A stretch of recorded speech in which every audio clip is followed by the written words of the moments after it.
She's a fashion consultant and she is great at what she does. However, right now, she's only doing this personal styling business on the side because she also works in the corporate world. But personal styling is her absolute passion in life, and she would love to be able to take her business to full-time level. However, to do this, she needs to expand her client base. Currently, she's bringing in about 2 to 3 new clients a month, and in order to even consider going full-time, she needs to at least double this. But like many other personal stylists, she faces problems because the industry is so fragmented. She's a one-woman show and has to work at her job, run the business side, and keep her existing clients happy, so she has very limited time for self-promotion and to go out and find those new clients. She follows a lot of referrals, but they often lead in dead ends, and she ends up frustrated that she spent precious hours chasing after people who never even were interested in her service in the first place. This is one of her actual clients, Julie, but for these purposes, we're going to pretend like they've never met.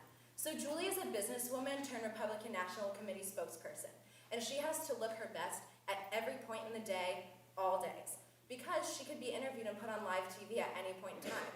However, between learning the ins and outs of her new industry and keeping up to date on campaign details, she simply doesn't have the time to be able to dedicate to making sure that all of her outfits look put together and professional. Additionally, she's one of 70% of people who aren't confident mixing up the wardrobe that they already own. So I would like to see a show of hands from the audience if you have at least one thing in your closet that you can only wear one way. For example, that shirt that you love and you only know how to pair it with that pair of black pants. It's hard to figure out these combinations and it's time consuming, and you probably, just like Julie, wish that you could have someone come into your closet, assess it, and have those combinations ready to go. So right now, both Julie and Meg are in a dilemma, and there's frustration on both sides because the industry is so fragmented. Wouldn't it be great if there was an easy way for Meg and Julie to find each other? Introducing Zipped. We're a platform that connects Meg and Julie. Okay, so let's say that we're Meg, and we've been looking for a personal stylist now for a couple weeks, couple months. We're located in Cincinnati, Ohio. We've reached Zipped, we put in our search criteria at the top, and we hit search. Then we see a list of different results of the different fashion consultants in the Cincinnati area, which we can then refine by rating, price, and location. So after we have a good list of our fashion consultants in our area that we like, we can go in and view each one of their individual profiles. On their profile, they'll specify what their specialty is, their pricing, their promotions, etc. From this point, you can then go ahead and click and request an appointment with that stylist at the click of a button. So now let's assume that we're Meg. This is Meg's dashboard, and on Meg's dashboard, we have all the features that go into Meg's business that make her business able for her to grow her business. Okay, so this is Meg's schedule. She can easily see which client she has at what time. Then we have a client inbox, which notifies Meg every new client that gets pushed to her phone or platform. Key statistics, so revenue, new clients, how much she's making every month. A client list, which she can easily blast out marketing emails to. An education center, which informs her on new fashion trends that are going on around the industry, and also allows her to connect with other stylists on Zipped. And then a payment center, so she can see all of the transactions that she's had in the past month. So who are competitors? We've identified 3. The first is StyleSeat. StyleSeat is very similar to us, but they are in the hair, salon, and beauty industry. Additionally, StyleSeat does not market or promote their stylists, and our #1 goal is to get our stylists to have as many clients as possible. The second competitor is Thumbtack. Thumbtack is like StyleSeat, but it's a much broader category, and they don't have a particular industry. And from the stylists that we've surveyed, the majority have said that their clients have found them using Google. And Thumbtack is a much broader database, and it's not the same as StyleSeat or Zipped.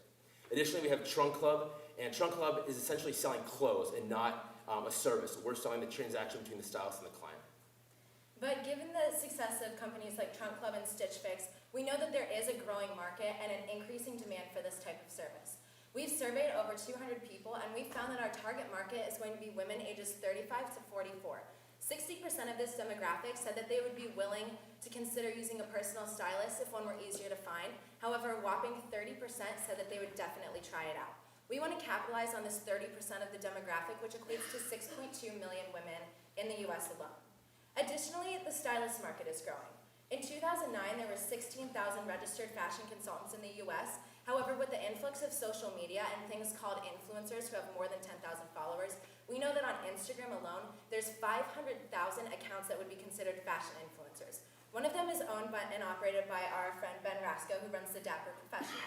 He just does this as a hobby, but our platform could easily enable him and others like him to take their hobby and their expertise and turn it into a lucrative part or full-time business. So how do we make money? So we make money on every transaction. So when Meg and Julie come together, we take 50% of that first transaction. Now, for every additional transaction with that same customer, we only take 8%. Now, this motivates Meg to maintain a good relationship with her customers because she's going to make more money on the second, third, and fourth transactions. It also allows us to measure the retention rates for each stylist, so we can see who's doing a really good job and who's not. This is a fair pricing model for Zipped because this is a fair pricing model for Zipped because we're marketing for our stylists. We're not charging them any fee. It's all priced into the model. Okay, so how are we going to take this to market? The majority of the stylists that we've surveyed have told us that the majority of their customers have found them either through referrals or Google. So we're going to utilize Google AdWords and able to get our name out there. Additionally, we have a three-pronged strategy. We're going to utilize social media, like Lindsey said, Instagram and Facebook. Second, we're going to go to 5 fashion weeks across the nation and allocate $2,000 to each one. And then third, we're going to advertise in local city newspapers and magazines. So today we are asking for initial investment of $120,000 to cover our first year web development costs, marketing, and promotion. We know that if we can get 200 megs to do 1 transaction a month or 12 transactions in their first year, this will be enough to cover our costs, and we will begin to make a profit on the second, third, and fourth transactions. However, we're a little bit more ambitious than that, and we know that if we target the top 20 cities in the US and bring on 42 stylists for each city, we'll be able to hit our year 1 revenue goal just on that first transaction of $500,000. And I just want to leave you with this quote from CEO of Thread, Kieran O'Neill. The reality is that 99% of the world doesn't have a stylist helping them perfect their wardrobe, so our biggest competitor isn't another company. It is the fact that people aren't aware that this is possible. And so here at Zipped, our goals are to inspire confidence and revolutionize style, and we're the team to get it done. I've had over 2 years of sales, marketing, and team management experience through a nutrition company, as well as having internships and being well connected in the fashion design and merchandising fields. I've had over 4 years of retail sales experience. I've also interned for Ryan Serhant on $1 Million Listings in New York City, as well as Deloitte and for a small investment advisory firm in Cleveland. Thank you. Do you have any questions?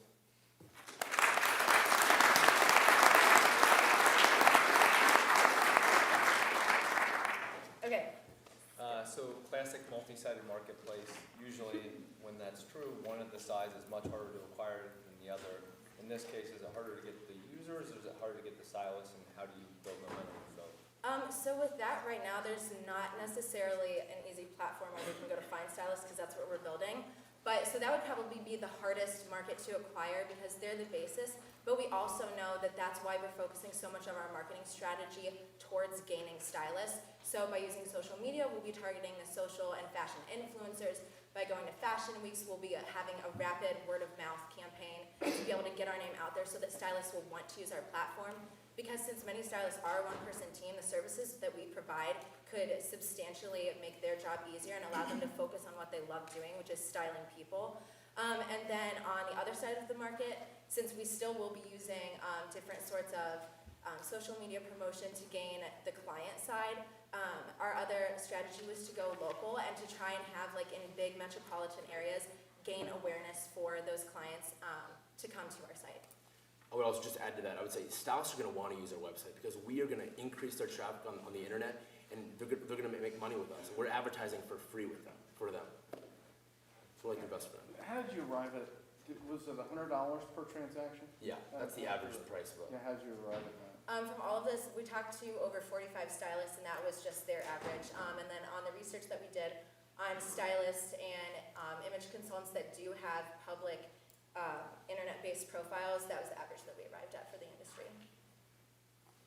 What are your thoughts on the top-down approach about partnering with brands that enlist brand ambassadors in these markets and then acquiring, so that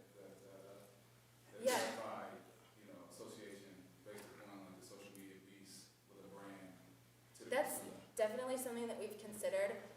Our target market to just test this out really though is those personal stylists that are desperate for this type of platform. However, we do know brands like I know BCBG, all of those type of things have personal stylists that work for their company.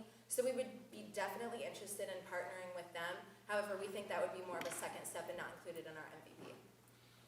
Yeah, what's the churn on a customer with stylist, and how would that affect their the 50% cut you take from the first versus the second?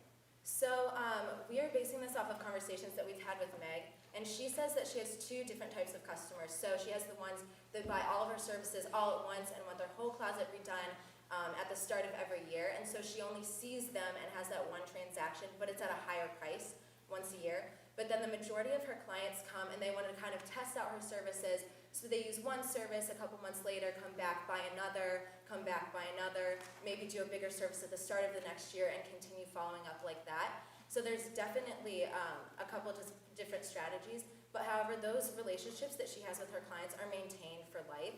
And so this is just another reason why bringing on new clients is so important, because she's only having about like 3 paid interactions with her current clients per year. We have time for one more question. How many megs are? So we have the number as 16,000 from 2009, and we know that that has grown. And additionally, we're kind of opening up a new market, so we suspect that there's probably about 20,000 megs currently as their own business. But since we're providing a platform for people to just run Instagram pages to open up and launch a styling business, we expect that we alone will cause an increase in that market. And then for your projections of that 500,000, you said you have to have 42 stylists per 20 cities. Mm-hmm. Yes. What's the experience that I would get as a user if I want to hire a stylist? Like going through the website? Do I take pictures of all my clothes and Oh. send them, or how do I? So that's kind of dependent on the stylist. However, the majority of their process is basically they would come to your house and assess your wardrobe, have a conversation with you. It's usually a 3-hour session for the first one. Then you would kind of decide where to go from there. Some put together lookbooks based on pieces that you already own and decide those combinations for you. Others will act as an assessment and then a personal shopper and go with you to kind of bring new clothes in that could accentuate your wardrobe. But that's dependent on the stylist. And we also, location is very important for this, because since the stylists are going to someone's house, from the stylist side, they don't want to be going into an area that's bad, because typically these are women going on their own. And so from our platform, we would definitely include a service for them to be able to see the exact area where their potential client is, and then it's up to them whether or not they actually want to facilitate that relationship. So are those offerings part of your platform, or is just the connection to the stylist and then that stylist has to give me all the options? Yeah, that's what it would be. We would just facilitate that initial connection. Thank you. Thanks.